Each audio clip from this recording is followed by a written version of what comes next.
All right. Well, it looks like we have reached a critical mass here. Hi. Thank you so much for joining our webinar today, Overcoming Roadblocks to Help. I'm Caitlin Johnson. I'm the Communications Director at Policy Matters Ohio, and I'm going to be moderating today. Policy Matters Ohio conducts research, policy analysis, and we engage in advocacy to promote a more equitable, sustainable, and vibrant, inclusive Ohio. The goal of our webinar today is for all of us to begin to better understand the role that poverty and race play in presenting barriers to good health, and ultimately how we can break down these barriers with good public policy. We have specifically targeted for this webinar a broad array of advocates in Ohio working on a myriad of economic policies, from making the earned income tax credit refundable in Ohio, to increasing the minimum wage, to securing better funding for public transportation. So we believe that Ohio needs a broad public health agenda that begins to break down poverty and race barriers to health. And we would like to work with all of you to build that agenda to bring it into fruition. Our speakers today include Amanda Woodrum. She is the senior researcher at Policy Matters. Hello, somebody sounds like they've joined us. I'm just going to mute you. And her research largely covers the intersection of health, equity, and the environment. She has a law degree and a master's in economics from the University of Akron, and she's been with Policy Matters for over 10 years. And Amanda will be covering findings from her recent report, Building a Healthy Ohio, Overcoming Barriers to Health Stemming from Poverty, Segregation, and Racism. And you can find that report on our website, policymattersohio.org. After Amanda speaks, we'll hear from Megan Hatch. Megan is an assistant professor of urban policy and city management and the PhD program director at the Maxine Goodman Levin College of Urban Affairs at Cleveland State University. She has a master's of public administration from Cornell and a PhD in public policy and public administration from George Washington University. Her research focuses on inequality, redistributive policies, particularly the earned income tax credit and rental housing. And Megan will be discussing the research she co-authored on the subject of incorporating economic policy into a health in all policies agenda. Our final speaker will be Steve Wagner. Steve is the executive director of the Universal Health Care Action Network of Ohio, UCAN Ohio. And that organization wants everyone to have access to affordable, quality health care. Steve believes a major part of achieving this is involving and listening to consumers when deciding healthcare policy. For this webinar, Steve will be discussing the need to bring together a broad coalition to support a health and equity agenda in the state's legislature. Before I turn it over to Amanda, I again want to plug our website, policymattersohio.org, where you can find a wide array of research. You can sign up for our e-news there, and you can also follow us, and as well as you can on Twitter and Facebook. And just a couple of hygiene things. If I have not muted you, please mute yourself. And at the end, we're going to have about 10 minutes for questions. So there's a chat function down at the bottom of your screen, and you can make sure that chat is set to everyone, and you can just type in your questions there. You can type them in as they come up, and I will also, be monitoring them and make sure that they get raised, if possible, if time permits, in the question and answer portion. So with that, let's turn it over to Amanda. Thank you.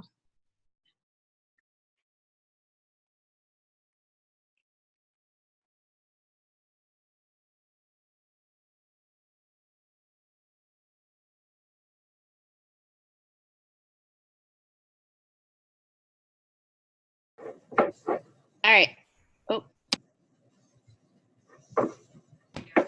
Can you hear me? Yeah. Okay, great. Thank you. All right, so today we are going to talk about overcoming roadblocks to health. You can find a full report I wrote on this subject on our website. Just look for a link to special projects, and you'll find it under Building a Healthy Ohio.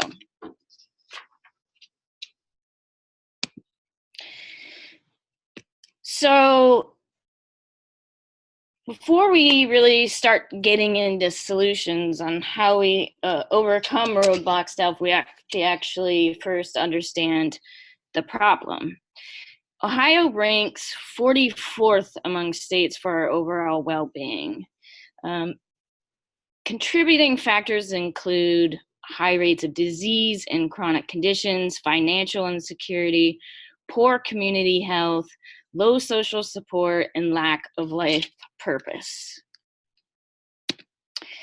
And it's important to understand that this low health ranking has a lot to do with a health divide between poor Ohioans and their wealthier counterparts. When it comes to the difference between where poor Ohioans rank compared to their higher income counterparts, Ohio actually ranks 47th in the nation. Low income Ohioans, they're far more likely to report being in fair to poor health. They are more than twice as likely to report being depressed, almost twice as likely to have diabetes, and very low income Ohioans are more than 3 times as likely to have 2 or more chronic conditions. And all these factors really play into national trends. Wealthy people live longer. Men in the top 1% live 15 years longer than men in the bottom 1%. For women, that's about a 10-year difference. And as I'm sure you all know, access to healthcare is an important piece of this puzzle. But what this webinar is about is that it's not the whole story. And the bottom line of the research that we did is that poverty is bad for your health. Poverty is stressful, and chronic poverty is toxic. And unfortunately, Ohio has over 1.5 million people living in poverty, and nearly half of those folks live in deep poverty. That means that they earn incomes or have incomes about 50% of the federal poverty level, and that amounts to roughly a little more than $10,000 a year for a family of 3. And frequent or prolonged adversity from poverty can create toxic stress. And there's really 2 kinds of stress. One is exposure to stressful life events like divorce or job loss. The second is a state of stress where demands exceed a person's ability to cope with that stress. This is referred to as scarcity or survival stress. And low-income people really encounter both kinds of stress. They encounter them both more often, and then they have fewer resources and buffers and social networks really to help address this level of stress. And a good example of that is car problems. For wealthier people, car problem might just be an annoyance. But for a low-income person, a car problem can actually turn into a loss of a job. And a low-income person is also more likely to have an unreliable car than their wealthier counterpart that breaks down more often and creates constant problems navigating to get where they need to go. So the worry that comes from this kind of stress, it's not just an inconvenience. It actually makes people sick. It changes their hormones, causes changes to their metabolism, and ultimately their immune system, and it leaves people susceptible to disease and poor health. And this kind of toxic stress on kids actually has lifelong impacts. The childhood experience that kids have add up, and ultimately it creates problems for kids on their focus, on their ability to really do well in school, and in the end, they're going to end up putting themselves in a position because of these constant roadblocks to achieving health that they're going to repeat that cycle of poverty when they have kids themselves. And so we have a cycle of poverty and poor health. And exacerbating the income divide and its effect on health is that poor people actually often tend to live in areas of concentrated poverty.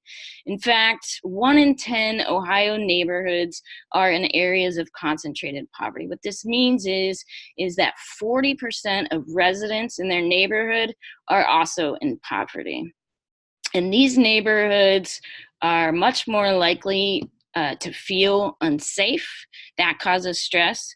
These residents are more likely to be exposed to air, water, noise pollution, highway dangers, and these neighborhoods have substandard housing conditions with issues such as lead and mold hazards, less green space, less access to healthy foods and nutrition, and transportation is often a real barrier in these neighborhoods for these folks to be able to get to food, healthy foods, doctors, treatment, education, and jobs. But when you look even closer, these areas with these high levels of poverty are based in communities that then have few resources collectively sort of to counteract these health damaging conditions or to create health enhancing opportunities. So there's a state role to play here to drive investments into these areas of concentrated poverty. Life expectancy also varies by race. Death rates from heart disease are 30% higher for Black Americans than they are for whites. And part of the reason for this is that Black Ohioans are almost 3 times as likely to live in poverty. But again, this is a piece of the puzzle, but it's not the whole story. Black Americans have higher death rates from heart disease even when you account for income. And in the academic research on the subject, it's been these higher death rates are attributed to tension from overt and subtle experiences, often daily, with racial and ethnic bias. This elevates blood pressure, it leads to hypertension, and that in turn becomes a leading cause of heart disease. But ultimately, we want to point out that Ohio can be a state where people, whether they're Black, white, or brown, can in fact live happy, healthy lives. And we can do this with good public policy. Good public policy can promote better health. And the health of our citizens depends not only on the overall wealth of a state like Ohio, but also on how the government allocates public resources to various segments of the population within the state and how it treats people in poverty. And states with strong policies to reduce income inequalities will have better outcomes. And in order to achieve this, we first need to better understand the health impact of public programs. And to do that, we are recommending that we actually start contemplating the health impacts during the policy-making process. Good economic policies like the Earned Income Tax Credit or better minimum wage or better access to child care can promote better health. But ill-considered policies can create barriers to health. Health equity assessments are a way to empower policymakers to better understand these health impacts and take it into account when they're making decisions about whether to support or oppose a policy that's being proposed in the legislative or rulemaking process. And these health equities assessments pay particularly close attention to both income levels and race impacts. So the first major policy lever that we need to look at is breaking the cycle of poverty, understanding that public spending on education and opportunity for low-income Ohioans or low-income communities is one of the best ways to increase life expectancies. That's because skilled workers earn more and achieve a higher standard of living over the long run. And quality childcare and pre-kindergarten access to those things are major equalizers for children, so that these kids don't start out behind everyone else. Schools and community learning centers can also be really important and play a pivotal role for children that are affected by the trauma of poverty. Policy lever number 2, promote income security. The state's most common jobs, unfortunately, now pay low wages, and they also offer limited hours. And this leaves too many families just struggling to get by. So Ohioans either need better wages and benefits from their employers, or they need better access to public income supports. So we need to do things like increase the minimum wage or reduce the cost of living. Things like a public transit, cash and rental assistance, help with utility bills, or the earned income tax credit can actually lower the cost of living. And lastly, we need to invest in those high poverty areas. And the state has a very important role to play here, making targeted investments in poor communities, investments in schools, green space, recreational facilities, lowering crime rates in those neighborhoods, investing in public transit, investing to make our homes healthy, like remediation for lead, for instance. And in the process, when we make those investments, we need to be thinking about making sure that we're doing it in a way that maximizes the benefit to the community, and most importantly, that we're hiring people into the local workforce in a way that reflects the diversity of that community. And this is just a graphic that kind of puts it all together. And you can find it on our social media as well as in the report on our website. And with that, I am going to turn it over to Megan, and she is going to get into a little bit more of a high-level assessment of certain policies and their impact on health.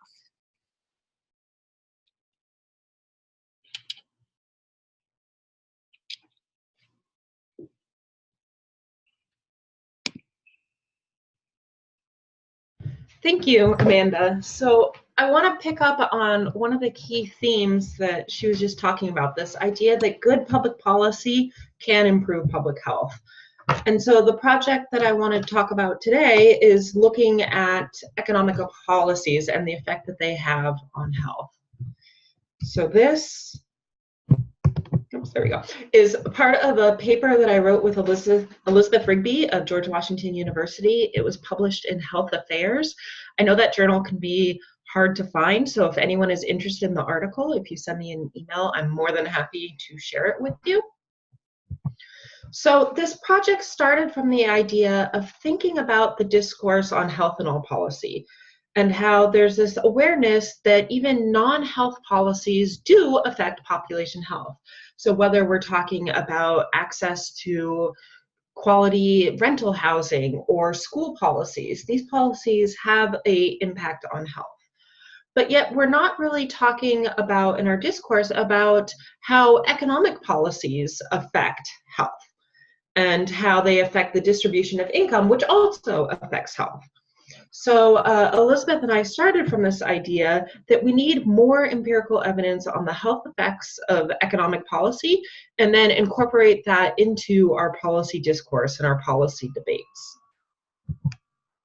So broadly, the project I'm going to talk about is that we find that these economic policies do have a large effect on population health and a bunch of different measures of population health. And the three policies that most affect health are the earned income tax credit, the minimum wage, and then allowing collective bargaining, so not being a right to work state. Yet when we look at the discourse surrounding these policies, the policy briefs and things like that that come out, we find that health isn't mentioned. It's not mentioned directly, and it's only mentioned a little bit indirectly. So that's really a clear place for advocacy and for changing the policy discourse around these economic policies that can actually help public health. And I know Steve will get into some of that later. So this is the theoretical framework, the way we're thinking about this. So economic policies, the taxes, I know April's coming up, so I'm sure we're all thinking about taxes, the spending that the state does, and then the market regulation, the minimum wage, and things like that. The way we often think of these policies is the pathway down at the bottom, that these policies affect income. They affect the distribution of income, they affect poverty rates, things like that, and then the distribution of income and poverty rates affects health. But what's also important is that direct pathway up at the top, that the economic policies are also affecting health directly. And so that's why economic policies can be such a powerful way of affecting public health, because they're working both directly and then indirectly through the income streams. So this project, we used a mixed methods design, and I'm happy later to get into all the details, but the first part of the analysis looked at state economic policies and state health outcomes over from 1990 to 2010 to figure out the relationship between these economic policies and population health. And then once we'd identified the key policies that have that relationship, we went and looked at the discourse surrounding them. And we measured, what were people saying? Were they mentioning health? If they were, in what way? So if we know that these economic policies affect health, then are we talking about that relationship? So the 8 policies that we focused on, we broke into these 3 groups of taxes, spending, and labor market. So tax burden on the rich.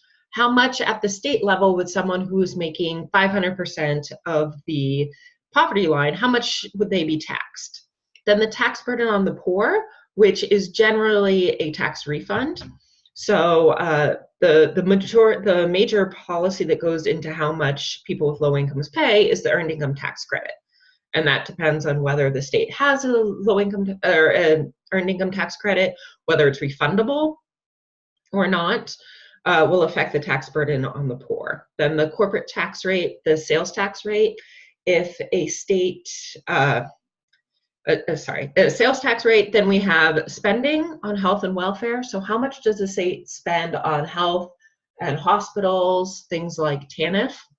We're curious how that might affect health. And then the labor market regulation, the minimum wage. If the state didn't have a minimum wage, or the minimum wage was lower than the federal minimum wage, we use the federal minimum wage.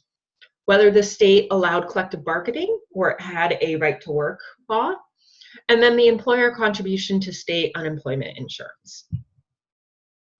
And we wanted to capture broad views of health, not just one measure. So we actually used 7 measures of health: the adult smoking rate, the adult obesity rate, the infant mortality rate, that's a big thing here in Cleveland, the cardiovascular death rate, years of potential life lost, the low birth weight rate, and then we combine these together to come up with a composite measure of poor state health.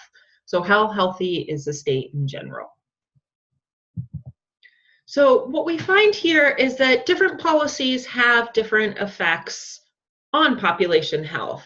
So actually starting at the bottom of this table, the health and welfare spending and the unemployment contribution we found had no effect on public health. The taxes, the tax burden of the rich and the corporate tax rate actually seem to increase health problems. That's something that I'm not 100% sure of, and so take that with a grain of salt, but it seems like there might be pathways where some sort of economic policies will actually increase health problems. But the other policies are the ones that we really want to focus on. So the sales tax rate is associated with a low birth rate. So that's low birth weight rate. So that's good. And then the other 3 policies, the ones that are in the green, are the policies that really have the biggest effect on population health. So the tax credit for the poor, so the earned income tax credit, improved composite poor health, so represented a healthier population.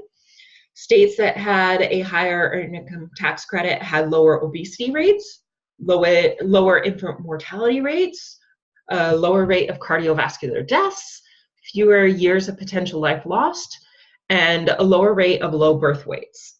So that seems to be a very compelling economic policy that can improve population health. Allowing collective bargaining, so not having that right to work law, increased population health, decreased smoking, decreased obesity rates, years of potential life lost, and low birth weight. And then the minimum wage also reduced the composite poor health measurement, reduced the smoking rate, and reduced the obesity rate. So those three policies, the tax credit for the poor, collective bargaining, and the minimum wage, had an effect over a variety of public health measures. So those are the three policies that we think, of the 8 that we studied, have the potential to most improve population health. And what's interesting about it is those are policies that are really redistributing resources to working class families with low to moderate incomes. Policies that affect the rich or affect everyone equally seem to have less of an effect on population health. So if we want to improve health, the way to do it with economic policies is to really focus on those policies that are aimed at people with low and moderate incomes. So once we knew that the EITC, the minimum wage, and collective bargaining rights have these health impacts, we wanted to look and see, do people know this? Are people using this as part of the policy discourse? So we looked at policy briefs by the National Conference of State Legislators, and we looked at those briefs were both positive and negative for all these policies, and we read them to see, do they directly mention health or do they indirectly mention health? And what we find is they're not mentioning health. They're not directly saying, hey, if we increase the earned income tax credit, we can improve population health. They're not doing that. There was one mention we found indirectly of health. So states that allowed collective bargaining tended to have more workers with health insurance. But otherwise, all the relationships between economic policy and health that were talked about were indirect. So saying that these policies increased income or decreased income inequality or increase employment, something like that. But they're not directly making the connection between economic policies and population health. So the key takeaways that I would like you to remember as you're listening to this presentation is that state economic policies, as Amanda said, good public policies can change population health. And that's especially true of policies aimed at families with low and moderate incomes. Yet, the policy discourse is not talking about it. So there's the policy briefs are not focusing on this relationship between economic policies and health. So if we want to broaden the health in all policy culture and that dialogue, that we really need to be thinking about these economic policies. And that's because these policies are shaping the socioeconomic context of families and the way that that affects health and health disparities. So moving forward, a couple things to think about is that, relatively speaking, in this political climate, the EITC is more popular in a bipartisan way than a lot of policies. So that might be an easy win for population health by encouraging states to either adopt an EITC, to expand it, to make sure it's refundable. That can really impact population health in a positive way.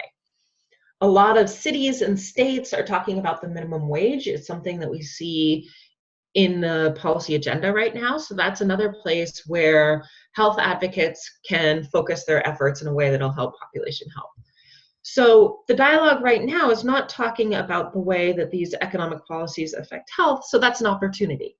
It's an opportunity to broaden the coalition around health, to include economic policies, to bring in new interest groups to these discussions of the earned income tax credit and the minimum wage. And I know that's what Steve's going to talk about a little bit more, but I will kind of add on a caution that this means that health policy advocates are going to have to step into a new policy realm. And the economic policy realm does have these really powerful business and high income interests. So by moving into thinking about economic policy, we're also going to have to address those interests. And that's where a broader coalition can be very helpful. So before I turn it over to Steve, I just want to thank you. That's my email address or my Twitter if you want to reach me. And otherwise, I will turn it over to Steve to talk a little bit more about next steps.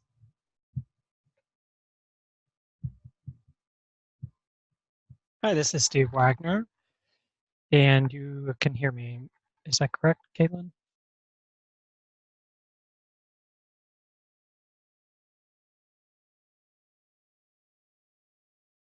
Okay, well, I'm going to keep talking and unless Caitlin interrupts me and says that she can't hear me. You're good. Brilliant. Thank you very much. So, I just want to kind of recap, and I'll do a little bit of that as I move through here. But I think Amanda made a number of points related to the fact that we understand that there are health disparities in Ohio that stems from inequities, lack of health equity that exists in Ohio. Some of that is economically driven. There are other drivers for that as well.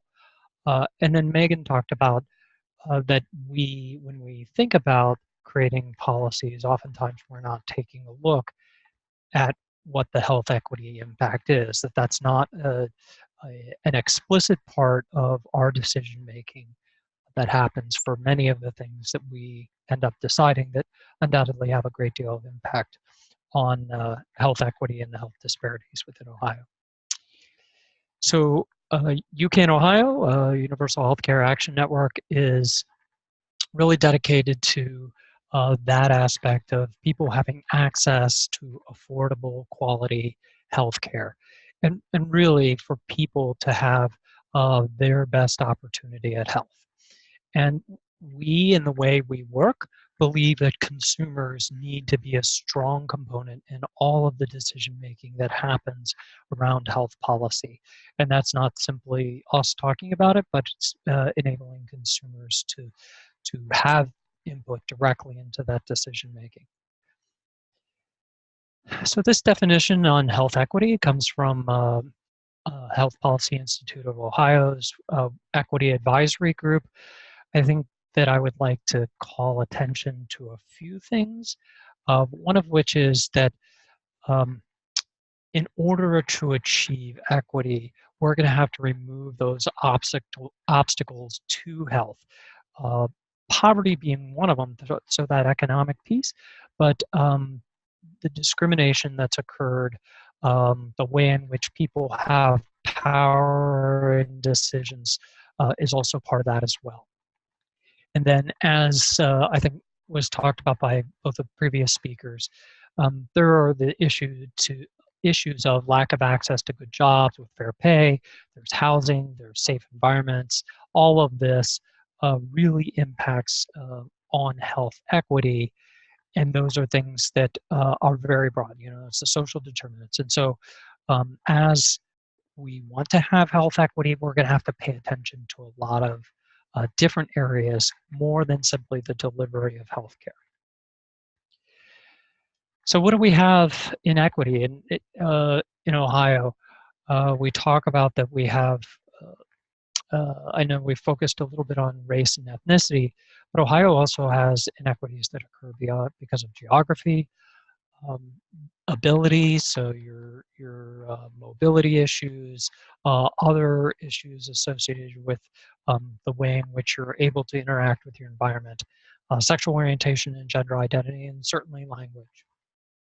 So there's all of this these factors in Ohio that we know lead to health disparities, inequity in Ohio. So why is that there? Why does that happen? And for many people, it might be a bit obvious to you, but I just want to use racism as a bit of an example, and the understanding that a lot of the reasons we have these health disparities is driven by the inequity that we've created by our laws and policies. And that is extremely clear in the literature from how there have been laws which have prevented the accumulation of wealth and property within communities of color and for people of color, whether that's the redlining, whether that's the way in which people were allowed to purchase homes and move into neighborhoods and the value of those homes. When it comes to women, we see the impact of that from a gender perspective in terms of the earning potential that women have. And then there's just even like little basic things in terms of women pay more for common household items than men. So there are disparities in what women have to spend their money on and how much they have to spend in comparison to others. So there's a lot of things that exist in our policies, both in terms of the law that's created, as well as other structural pieces that are there that lend to that. We haven't had the civil rights law for very long. When you think about how long there has been that kind of institutionalized racism, we haven't had the American with Disabilities Act for very long, and certainly we don't yet have the same kind of even just equal rights related to sexual orientation, gender identity, and some of the other things. So there exists already an uneven playing field within the way in which we've structured our laws in the past. So part of this issue is that we continue to make new laws, right? So we continue to create policy to try and solve problems that we see in our community. But how are we actually going to change equity and health equity if we actually aren't taking a look at it and we don't know what we are changing? So some communities, some government entities have decided that they need to be more explicit about that.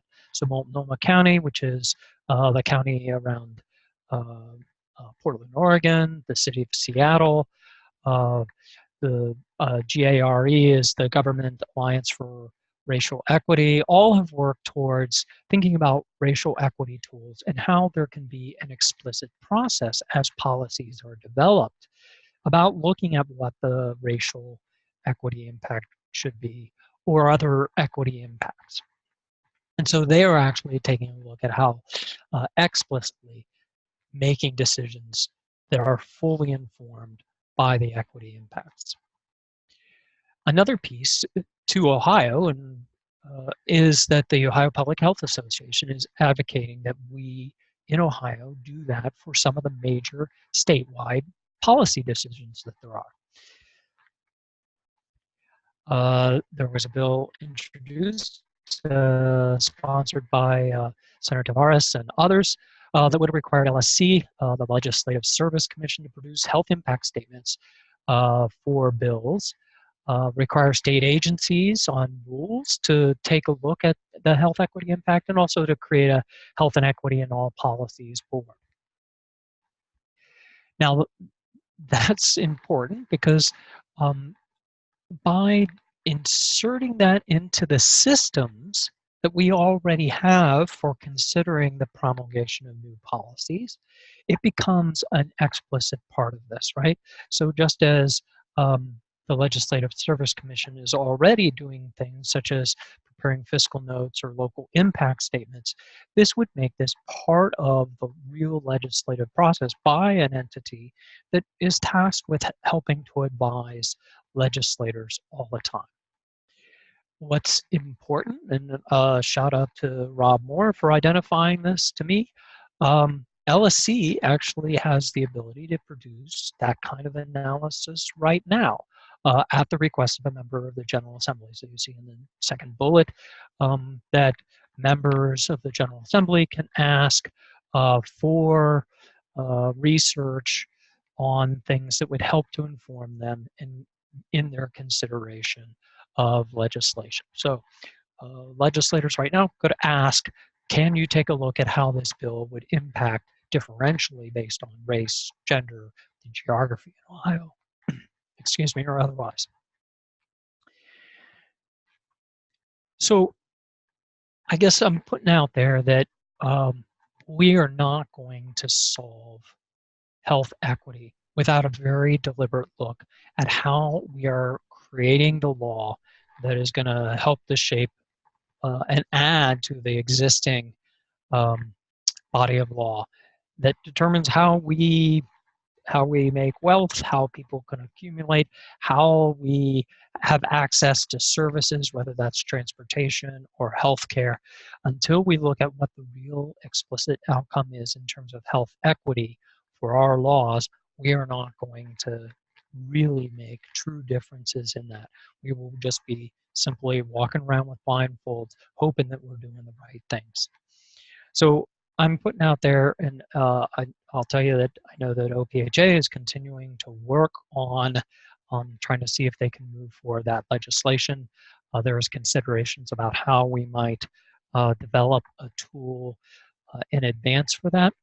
I will say that if you're interested in being part of a coalition to look at how we can make sure that health equity and equity is a um, explicit consideration in policy development in the General Assembly and otherwise, let me know. Shoot me an email. I'll make sure and connect you with people that are going on there.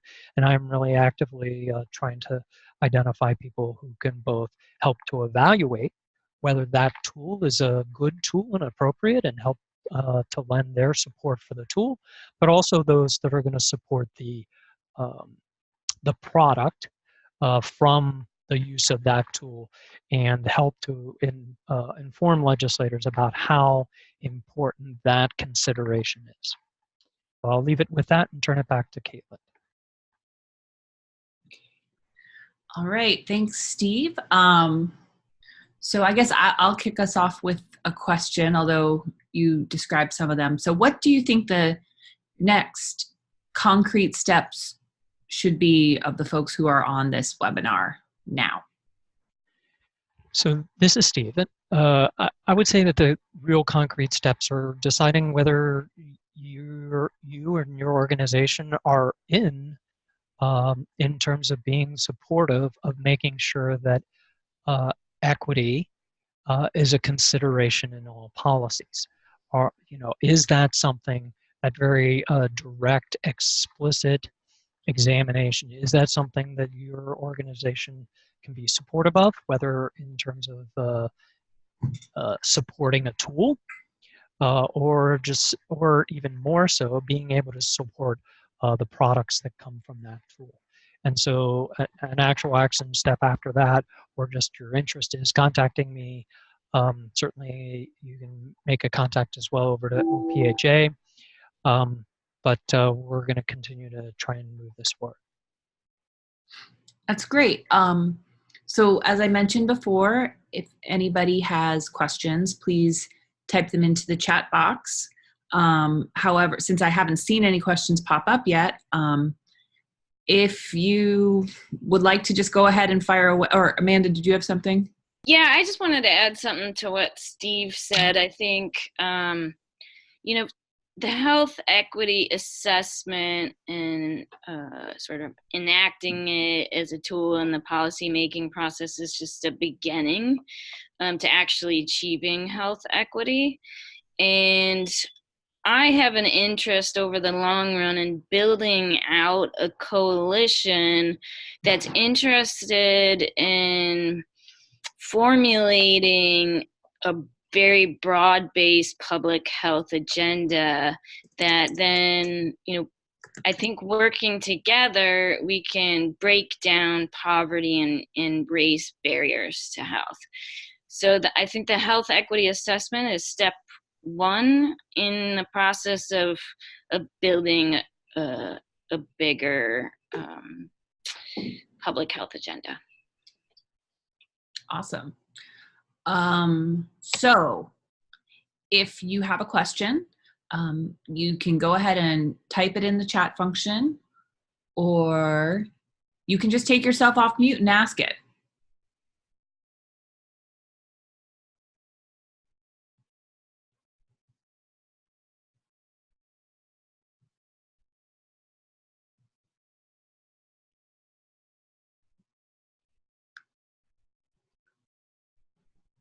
And if there are no questions, that's fine too.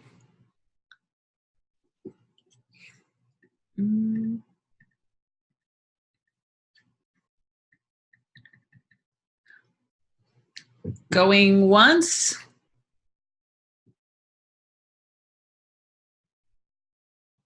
Going twice. So this is Steve. Can I think within the chat box, it's, I'm trying to make the chat box come up now.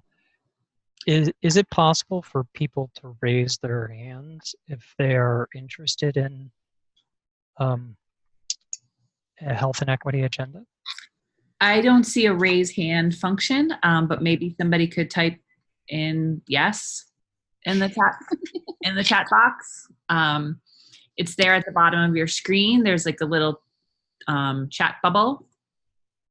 We got one. Abigail, thank you. Oh, Tina, thanks.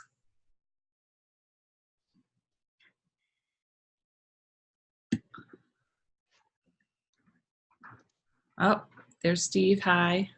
That's great.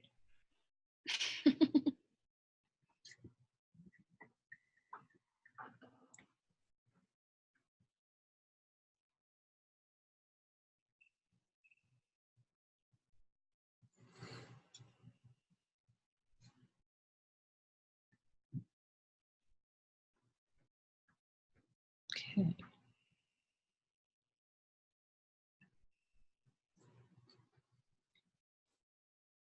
And of course, you saw the contact info up on the screen. You can reach out and let us know.